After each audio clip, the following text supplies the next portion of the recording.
رمضان يا رمضان يا نفحة الرحمن رمضان يا رمضان شهر جود وغفران رمضان يا بسم الله والحمد لله والصلاة والسلام على رسول الله.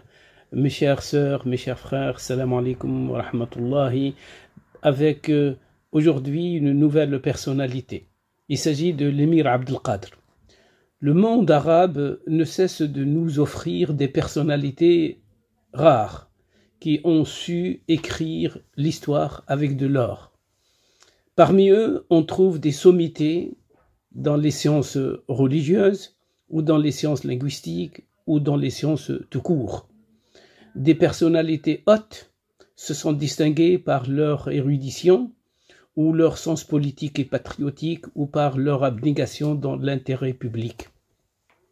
L'émir Abd al-Qadr est l'une de ces figures qui embellissent l'histoire musulmane et celle du Maghreb en particulier.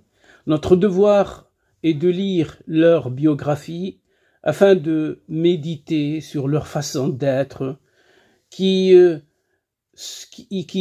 étaient à la fois des hommes du peuple en train de le servir et de le défendre, mais en même temps aussi des hommes de Dieu en train de l'adorer et de lui vouer un culte sincère dans une spiritualité purement riche.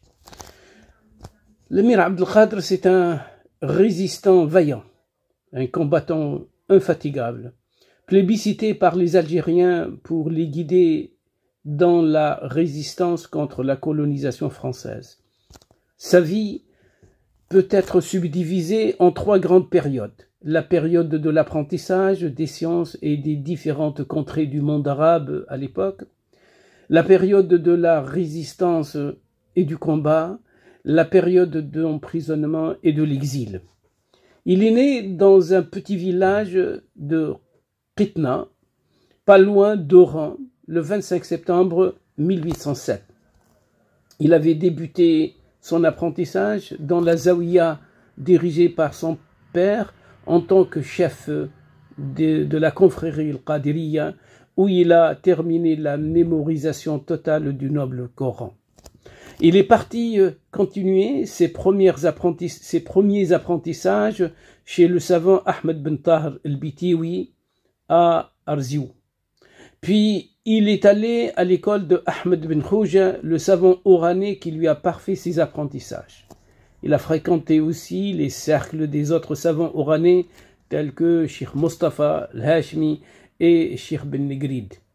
Plus tard, à Oran, il apprenait les fondements du fiqh, l'histoire, la philosophie, les mathématiques, des notions d'astrophysique, de la médecine et de la littérature arabe. À Oran, il a passé 2 ans. Il est revenu à son village natal, il a épousé sa cousine et il y a travaillé comme instituteur. Il faisait quelques voyages à l'université Zaytouna ou à celle de l'Qarawiyin. L'environnement dans lequel a vécu l'émir Abd al-Qadr est un milieu imprégné par la foi musulmane, la solidarité des relations familiales et la voie du soufisme. Ce qui lui a donné de nobles caractères tels que la sagesse, le courage et le respect. Malgré son soufisme, il n'aime pas les soufis qui dévient de la voie du prophète. Il déteste leur manière excentrique basée sur la bid'a et le charlatanisme qui défigure et dévoie la voie orthodoxe pure. Le soufisme au Maghreb est très présent.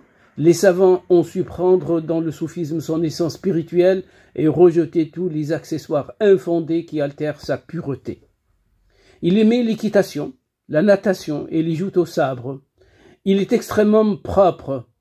Il est très modeste. Il n'aime pas les habits flamboyants car il n'aime pas l'ostentation. Il ne touche pas aux biens publics et déteste ceux qui en abusent. Il aime les livres, il les dévore. Il s'intéresse aux manuscrits qu'il collectionne avec attention et affection. Il est poète, inspiré par l'amour de la patrie, l'amour des bonnes œuvres et l'amour des hautes valeurs morales. Ascète, il n'a jamais donné de l'importance aux choses éphémères de ce bas monde. Il paraît idéaliste dans ses choix, dans ses relations et dans ce qu'il entreprend. Il est doux malgré les conditions de la guerre qu'il a menée contre la colonisation française. C'est lui qui guide la prière de ses soldats. Il a des moments de contemplation et de réflexion dans le Coran dont il puise justement sa force mentale et intellectuelle. Il s'en inspire beaucoup lors de ses discours et de ses exhortations aux siens. Abdelkader ibn Muhiddin ibn Mustafa ibn Muhammad, qui remonte à Idriss Ier, ibn Abdullah al-Muhsan, ibn al-Hassan al-Muthanna, ibn al-Hassan ibn Ali, époux de Fatima bint Muhammad, le messager d'Allah sallallahu alayhi wa sallam. Idriss Ier a fui la terreur des Abbassides à son encontre. Il s'est réfugié au Maghreb. Il a fondé l'état des Idrissides dont la capitale est Fès et qui a duré jusqu'à la moitié du XIIe siècle. Quant à son arrière-grand-père, il a fondé la Zawiya al-Qadiriyya après avoir visité Bagdad en 1791. Il est réputé dévot. Mustafa est décédé à Ain Ghazala, près de Derna, dans la région de Barqa, en Libye. Très apprécié par son père, plus que ses autres frères aînés, il accompagnait son père au pèlerinage. Il profita de ce voyage pour visiter Tunis, Alexandrie, le Caire, Jérusalem, Damas et bien d'autres en Irak. Sur le chemin du retour, il a même visité Tripoli. 2 ans après ce périple spirituel et culturel, l'Algérie subit la colonisation française. Le 4 février 1832, c'est-à-dire encore 2 ans après, il a pris la tête du soulèvement populaire à la place de son père, dont la santé est fébrile à cause de l'âge et du long voyage du pèlerinage.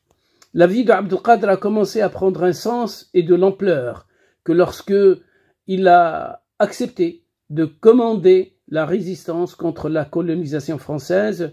Il a montré une capacité d'un homme d'État. Il a vite composé un gouvernement sur des bases saines. Il a formé une armée forte d'engagés qui a pu réaliser des victoires nettes sur l'armée française sous le commandement du général Desmichel. 2 ans après, le 24 février 1834, un cessez-le-feu a été signé par les 2 belligérants. Suite à cela, son pouvoir s'étendit officiellement sur tout l'ouest algérien et la région de Chlef. Mais la France a rompu cette trêve et la résistance a repris de plus belle au point qu'il a obligé le général Pujoulx de l'armée française à signer un 2e cessez-le-feu en mai 1837, qui lui a permis d'étendre encore son pouvoir à la région centre de l'Algérie. L'armée française a rompu encore une fois la trêve et ils ont repris l'offensive avec la politique de la terre brûlée. Ils ont tué hommes, femmes, enfants dans tous les villages qui soutenaient l'émir Abdelkader. Le général Pujoulx lui a adressé un avertissement qui résume la politique de l'armée française à l'époque. Vous n'allez plus pouvoir labourer la terre. Et si vous le faites, vous n'allez plus la semer. Et si vous le faites, vous n'allez plus la récolter. Cette politique a réussi à casser profondément l'élan et le soutien qui lui provient des villes et des villages de la région. L'émir Abdelkader a changé donc lui aussi son style de résistance et il ne compte plus sur une armée, mais il a adopté plutôt le style de guérilla de 1844 à 1847. Entre-temps, il a demandé le secours du Maroc sous la pression et la menace de la France qui a mis en garde le pouvoir chérifien. Celui-ci n'a pu rien faire pour Abdelkader. Et Abdelkader n'a trouvé de solution que de déclarer sa reddition en décembre 1947 afin de sauver la vie des siens et des Algériens. J'ai envie de rajouter un petit point concernant son état moderne. Le génie de l'émir Abdelkader s'est surtout illustré dans sa construction d'un état moderne à partir de presque rien. Une armée officielle, un gouvernement central, la régionalisation du territoire en 8 régions, avec des gouverneurs à leur tête, des normes communes pour accéder à une fonction publique, ce qui donne l'égalité des chances à tous les prétendants, un pouvoir juridique, un conseil consultatif, un trésor public, un commerce, de l'industrie, la culture et enfin la santé publique. Une armée organisée après maintes revers essuyés, Abdelkader a appris de ses erreurs. Il ne faut pas continuer à affronter une armée française organisée sans procéder à l'organisation de la sienne. Et donc, il a commencé par la formation de ces hommes à tous les grades. Il leur apprend les arts militaires les plus récents et les plus performants. Il leur a fourni le matériel militaire nécessaire. Enfin, il a divisé l'armée en 3 grandes divisions. La première, division de l'infanterie. La deuxième, la division de la cavalerie. Et la troisième, la division de l'artillerie. Quant à la régionalisation du territoire, il a créé 8 régions administratives du territoire sur lesquelles il a nommé par exemple la Tlemcen à sa tête Mohamed El-Wilhassi, à Miliana à sa tête Mohaddin Ben Allal Al-Qli'i, à Mouaskar à sa tête Mohamed Ben Friha Al-Muhaji, à Biskra à sa tête Farhat Ben Saïd, à Burj Hamza à sa tête Ahmed Ben Salm Al-Dibnisi, etc., etc. Comment recruter les gens de l'État? On choisit parmi les notables des différentes tribus ayant des compétences qui correspondent à la fonction voulue. Le système administratif est à la fois pyramidal et régionalisé, autrement dit décentralisé.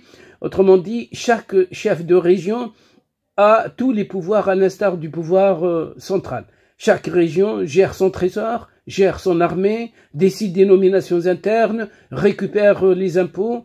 Et durant le règne de Abdelkader, il n'y a pas eu une seule trahison ou un abus des biens sociaux de la part de ces chefs de région. La confiance régnait entre eux et le pouvoir central. Le pouvoir juridique est indépendant du pouvoir exécutif détenu par l'émir Abdelkader lui-même. Ce pouvoir juridique n'agit pas au nom de l'émir, mais au nom de la loi. Ses prérogatives sont larges, des affaires matrimoniales aux affaires immobilières, l'héritage éventuellement, des transactions commerciales au pénal. Le cadi ou le juge doit être d'une morale irréprochable. Il doit être un savant reconnu. Sinon, un concours est organisé pour désigner le meilleur. Un conseil consultatif ou conseil consultatif central est composé de 11 membres, tous des savants. Il étudie les appels formulés par ou contre les administrations régionales. Des contacts entre ses membres et les ulama de l'Qarawin et de l'Azhar sont très fréquents.